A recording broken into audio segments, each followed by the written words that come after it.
Hi everybody, today is August 25th, a pocket guide to NSA sabotage. The NSA engages in sabotage, much of it against American companies and products. One campaign apparently occurred at about the time when PGP's most serious vulnerabilities was added. To understand the whole story requires some background. In Bruce Snyder's newsletter, Cryptogram, he told us last year about Louis Gills, said to be an NSA saboteur wrecking American privacy products in 1997. Snyder says that according to several sources, Gills went from company to company, asking them to destroy the security of their own products and arrange cover stories to protect them. According to Cryptogram, sometimes Gills worked directly with engineers, with no managers around. The sabotage was always supposed to look like a mistake. At about the same time, PGP introduced key recovery, with a hidden flaw recently covered worldwide, including Snyder's own clear description in Slashdot. Other serious vulnerabilities have been found in the PGP version recently released then. For example, just last May, PGP found to generate weak keys on Linux and OpenBSD. The original report in Bugtrace says the bug was introduced in version 5.0 released in 1997. Undoubtedly, most security bugs are just bugs, but it's also very possible that some are backdoors. CNN and Network World detailed how the NSA openly strong-arms companies, leaning on software, switch, and router vendors to make them add a government-approved backdoor into network gears. Companies working with the NSA, however unwillingly, include Netscape, Sun, and Microsoft. Chris Tolles of Sun says, everyone in Silicon Valley, including us, has to have specific staff, highly paid experts to deal with them if everyone's dealing with them. Are any products secure? Well, we now know that Microsoft finally did buckle under. Tyler Elgwin, who wrote Netscape's so-called data recovery plan, as demanded by the spooks, said they didn't have a choice. Experts about half the income of those businesses. In practice, companies need NSA permission to export security products, except for export-grade junk. NSA only gives permission if the security is crippled in some way.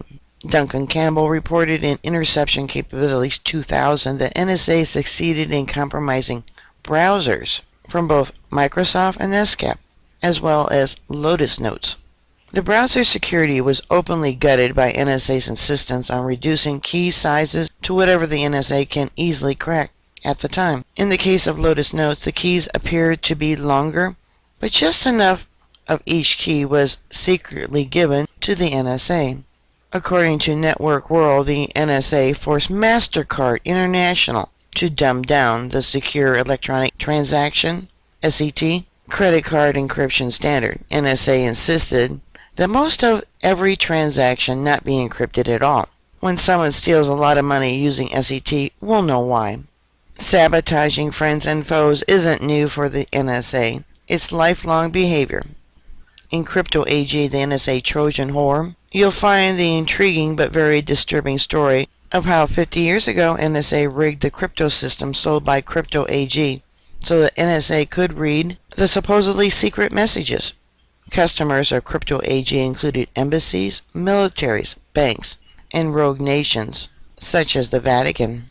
We can stop the sabotage if we're willing to do the work. There are some obvious steps. First, we can continue to insist on open source. We all know similar vulnerabilities are in closed source products, but they are almost never found. Would anyone have found these flaws in PGP without reading the code? Second, we have to do security reviews of the code. With PGP, most of us believe or hope someone else had carefully studied the code. Almost no one has. Third, we need code review support services extending what SourceForge gives us. Finally, and this will be very tough for those of us who write code, we have to give good security reviewers the same kind of credit open source coders get. We can do the security reviews, or we can settle for NSA's Trojans. I'm going to read some freenet code. Doug Porter, it's signed. And there's links throughout the article that you can click on that will take you to the different articles, such as Force MasterCard International to Dumb Down. And there's the article. So guess what? Your security updates aren't security updates. They're just backdoors for NSA and Trojans. Yeah, makes you wonder, and I highly suspected of programs such as Norton Virus Protector, etc. They're probably in the NSA's pocket too. Alright, bookmark my site. I'll keep you up to date. Please stay safe, and I'll talk to you later. God bless you. Bye.